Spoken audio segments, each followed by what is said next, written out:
Michael, I Mhm. had one of my clients, Yeah. I think a patron of ours, Mhm. said that you talked about subwoofers and that 18-inch subs are the minimum. Is something I think he said something like that. That you said So that. yeah, I didn't watch that one, yeah, so yeah. I'm kind of curious because it's So like, do I need 18s? And this guy will buy, right, yeah. he can buy them easily, right? But I'm Yes. like, So oh, Michael, Answer is yes. all right. So here's the context behind that. okay, In my room, I've reviewed several sealed subwoofers, 10-inch, probably 12-inch. I even reviewed some 16s, like a pair of them. Mhm. And to me, for for music, I love them. They were fine because they didn't have to go crazy and they just fill in the bottom octaves. So that's fine. But for movies, it didn't provide enough output for me. Now, that doesn't mean for everybody. So what I was saying is it wasn't until I went to larger than 15 and multiple of those that I had enough output and pressurization of my room that I'd be willing to move from a ported sub to a sealed sub. So that was the context behind that. I see. So you're So talking about specifically for sealed. Yes, we were looking at sealed versus ported because ported is going to give you more output typically, at least down to I guess the port tuning. I think is what they refer to it. But that So was what just would me. you say in a room that's let's say I would like to say 13 by 16, somewhere around there. So that's 13 by 6. effectively the size of my room. Okay. Mine's 13 by 19. Okay. So, I guess medium, I think it's kind of small, medium, whatever. Yeah, right. I'd consider it a medium-sized room. Medium. Okay. Yeah. And somebody who has 4 SVS SB 2000s, I want to say I think 2000s, not 3000, but they're all kind of similar, right? Sure. 4 SB 2000s in each corner. Right. And 4 then in each dialed corner? in. So One in each corner. Yeah, I was like, that total. would be a killer. Yeah, that's a stack. Yeah. So I've never had 4 subwoofers in my room. I've always had 2. So I've had 2 of the SB 3000s. Had 2 of the SB 16s. Trying to think if any other brand has sent me sealed.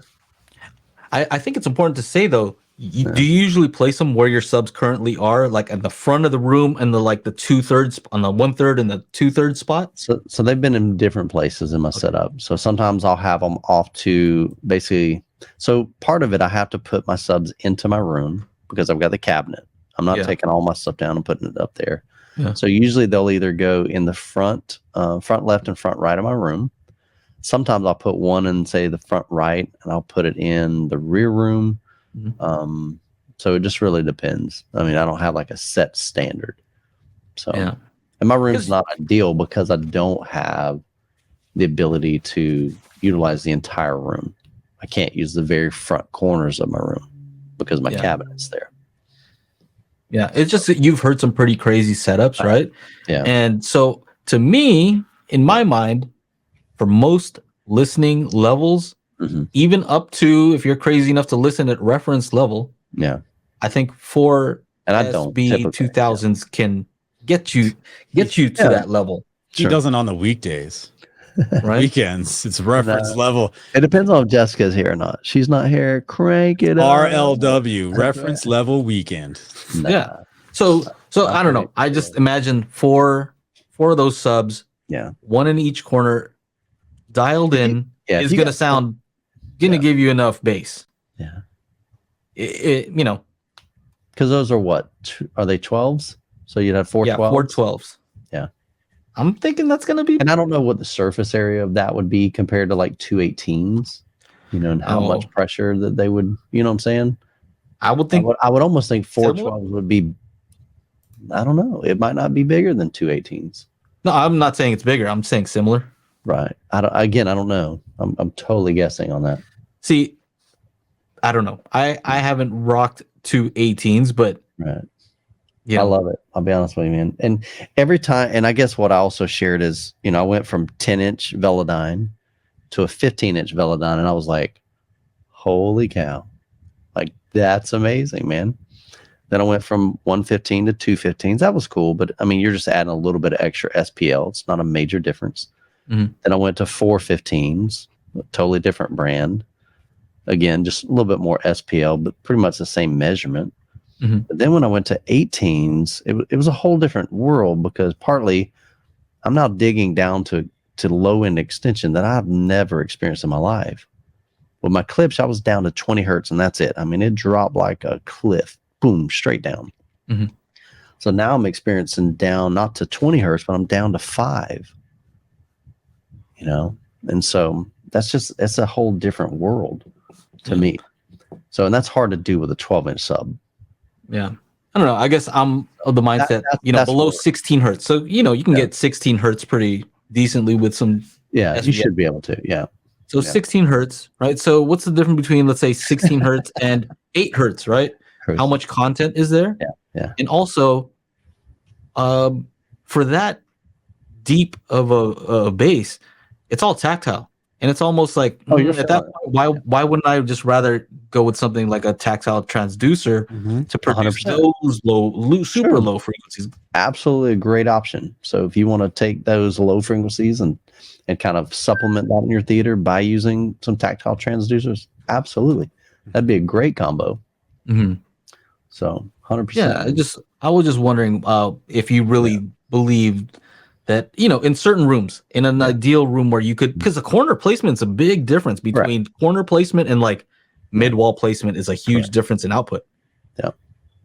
Yeah, because I'm not willing to switch that, because I'll collapse my sound stage if I don't have my left and right as far out as I can, because my room's only 13 feet wide and I'm sitting 9 feet from it.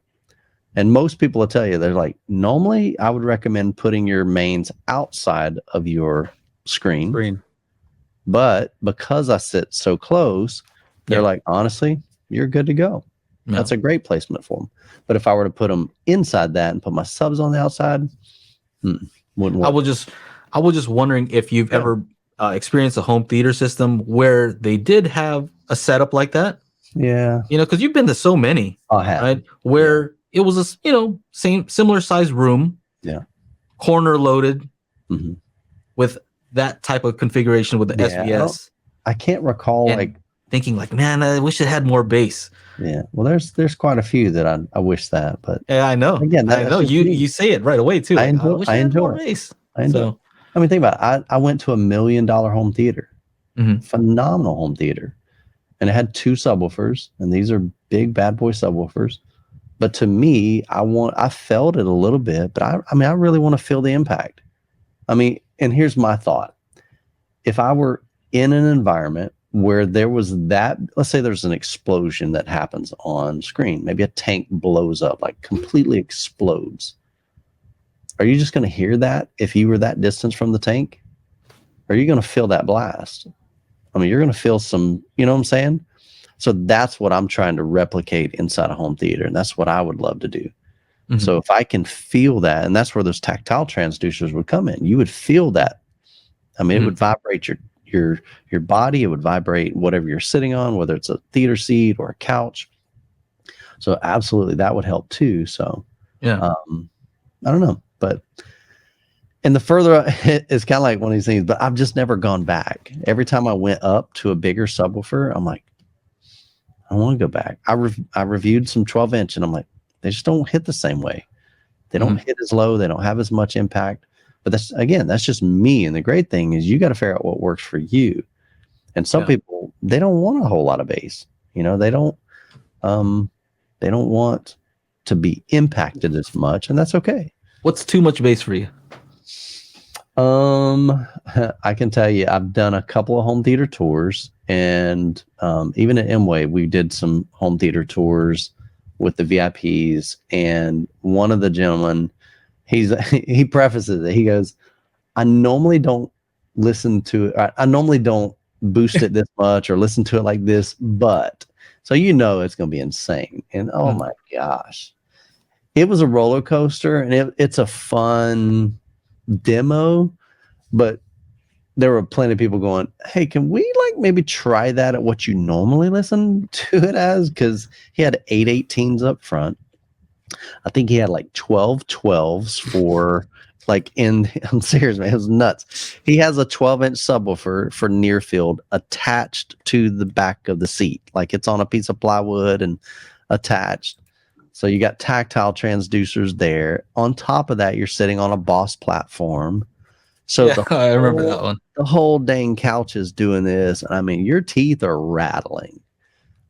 Honestly, that's too much because in my brain, I'm going, all you can focus on is that. I mean, like I said, it was fun, but the reality is, to me, properly tuned, properly integrated bass, deep bass, hard bass, that's where it's at. You don't want anything in your system to be overbearing, whether it's Atmos or anything. I think a lot of these guys are just joking. Like, there's never too much bass. You can, that's kind of a fun thing that we say. Like, yeah, it's always want more, right? But at a certain point, it's really not practical, and you don't want to listen to that that and on a regular basis. To me, the key is calibration, getting it dialed in, getting it balanced. Now, when I say balance, of course, I boost my bass. Okay, so I'm probably running 6 dB hot. There are guys that run 20 dB hot. You know, that's a preference there. Yeah. So my bass isn't overly boomy by any means, but I don't think it's hot at all. I think by going to 60, I think you're at. Yeah, I don't like a flat frequency response. That's like anemic to me in the bass department. So I definitely have a house curve. But yeah, so again, you got to listen to it and figure out what's enough for you. And I think everybody's not tolerance, but everybody's taste for bass is going to be different. Some people say, man, my 210s rock my house. That's awesome. Taste for bass. Yeah. Taste for bass. That'd be a nice t-shirt. All right. I got taste. Aaron's he's getting all these ideas for his merch. If you're interested in joining us in the after show, you can visit patreon.com/Daily HiFi. We'd love to hang out with you and get to know you better. We're going to have a lot of fun.